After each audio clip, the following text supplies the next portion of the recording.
Brisk winds continue into the afternoon. Not as high of gusts as we have been seeing play out this morning, but still some gusts over 25 to 30 miles an hour. Temperatures hovering around in the 20s. Wind chills in the single digits and teens this afternoon.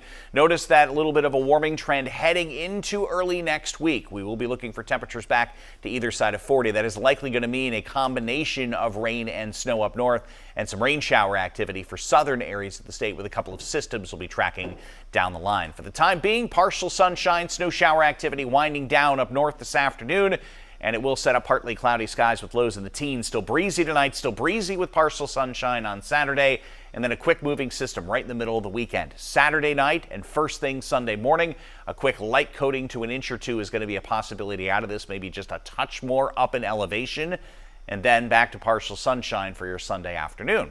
We then wait on the next system. We'll be in between with clouds thickening on Monday, and then by Monday evening, another system with a combination of rain and wet snow up north, while for southern areas of the state could be just mild enough that is in the form of rain.